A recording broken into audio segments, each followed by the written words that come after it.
Hey there! Every month, Annie has a call with our Path 365 members and answers their questions. She tackles a wide range of topics from what to do with big emotions, what kinds of tips and advice she has for addressing difficult situations, how to deal with cravings, and so much more. Listen in as she does some real-life coaching for our Path members.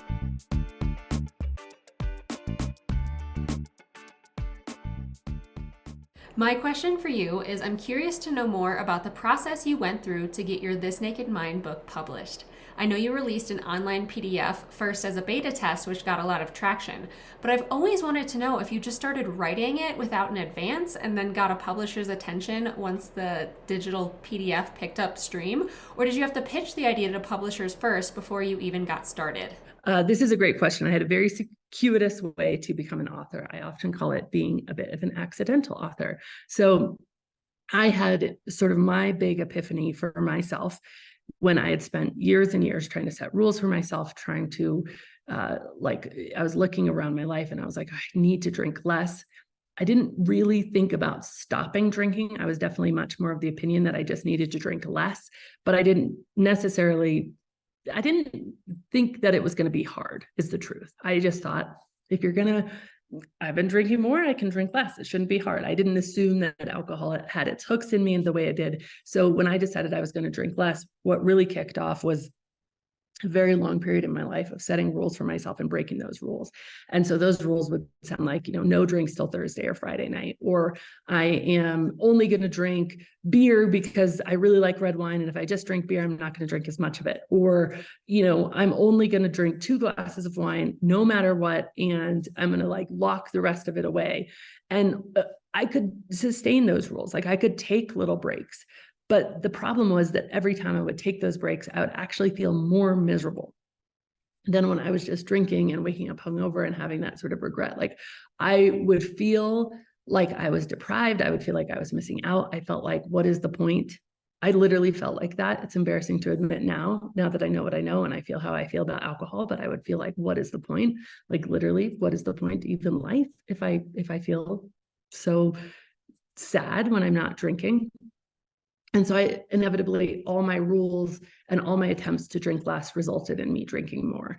And I'm not alone in this. I now know this is most people's experience of trying to drink less. Something strange happens in the brain and we end up drinking more. And that's because we're using the tool primarily of willpower, which is more or less putting ourselves on an alcohol diet. We're saying, I want this thing, but I'm not going to allow myself to have it.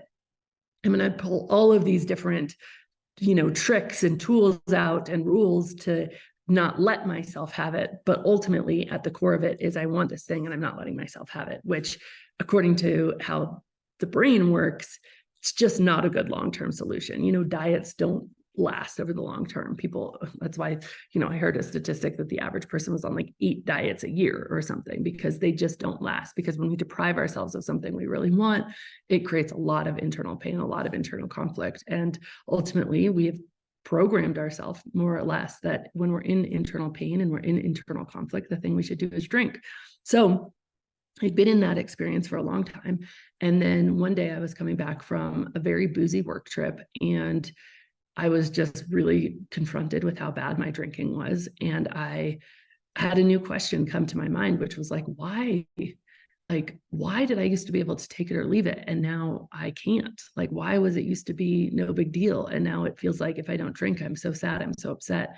So I did something really radical in that moment. It's actually what I recommend and what we do in the first 2 months of our PATH program. It's how This Naked Mind, the book, is actually written, but I stopped trying to stop drinking. And I said, you know what? I'm going to answer that question, why? I'm going to get off this cycle that felt very painful and was really resulting in me losing trust in myself and second guessing myself and all of these things. I'm going to get off that cycle and I'm going to stop trying to stop and I'm going to find out why. And so I had that commitment to myself that I was going to treat myself with compassion, understand that I'd been doing the best I could with the tools I have, understand that the way I'd been going, just trying to drink less with all of these rules just wasn't working. Just basically admitting to the futility of that process. And at the same time, I was going to say, I'm going to find out why. And then if I end up finding out why, and I find out that alcohol is the best thing since sliced bread, I'm just going to keep drinking it. And if I end up finding out why, and I find out that I don't want it, great, whatever it is. I was open. I didn't have a preconceived agenda.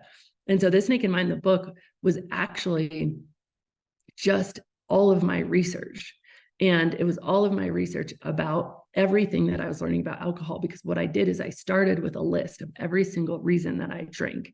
And then I asked my friends for all the reasons that they drank. And I had this big list, everything from alcohol relaxed me, it helped me loosen up, it helped me be a better networker, it helped me have more fun, it made life exciting, all of these reasons. And I went through, and we live in this awesome day and age where you just for $250, download a scientific study about just about anything. And I went through and I just really started digging into the research about, is it true? Does alcohol actually relax the human body? And if it does, what are the repercussions? Well, first of all, it's not true. It slows down our neural synapses, but at the same time, it creates a cortisol response in the body, which is a stress hormone, and an adrenal response in the body, which is a stressful response. And so it's actually slowing down our ability to think while stressing us out. So interesting, but that was one of just, hundreds of things that I was learning. So that very first PDF was just, I had all this information, and it took me about a year, this research. And I remember walking out of my office and telling my husband, if you want to drink with me again tonight's night, because I don't think I want to drink anymore. And he was like, really? He didn't really believe me. He didn't think that was going to be true at all. I don't blame him. Actually, I had him on my podcast, and you can hear that story from his perspective in the Annie Grace husband episodes. But he didn't really believe that was going to be true at all. And so I was like, but it was true for me, and that's almost 9 years ago now. I just didn't want to drink after that. But I knew this information was so powerful and so important. So I actually just put it together in a PDF, and I put it out online. And I had people from all over the world messaging me saying, oh my gosh, this helped me so much. Thank you so much. And one random person just messaged me, and he's like, you should make this a book. And I hadn't really thought about that before. And I was like, I wonder how I could do that. And I looked into it, and you need a platform, you need an agent, you need a publisher. And I did an afternoon's worth of research, and I realized I didn't have any of those things. I didn't have any chance of getting any of those things. I was completely unknown. And so I was like, okay. So I wrote him back, and I was like, I don't have anything that I could get published. I think I even said a few feeler notes to some DMs to some publishers and stuff, and got back yeah, no, without a platform these days, you can't do anything. And he wrote me back, he goes, well, you can self-publish on Amazon. And he sent me the link to CreateSpace, which is what it was. And I was like, wow. And so I was like, all right, I'm going to figure out how to do that. So I spent probably another 9 or 10 months writing the research into a narrative, and putting that narrative into a book, and getting that book edited, and artwork done, and layout done, and finding somebody on Fiverr to do the whole laying out of the things and make it a Kindle, and self-published in October, I think 15 of 2015. And then the book had got just like the PDF had gotten such a big response from so many people. 20,000 people downloaded that PDF within 2 weeks of me putting it online.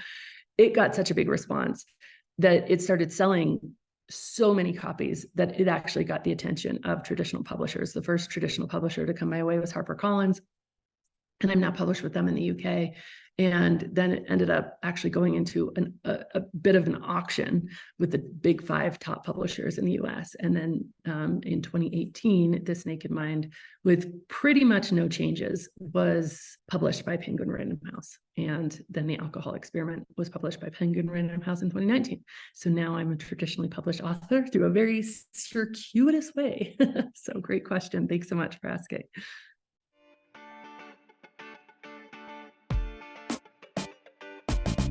Thank you so much for listening to this episode. If you're ready to see how This Naked Mind can help you on your personal health and wellness journey and want to learn more, go to thisnakedmindpodcast.com to learn what your next best step is.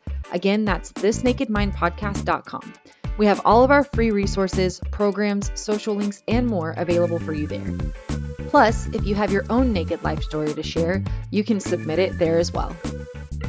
Until next week, stay curious.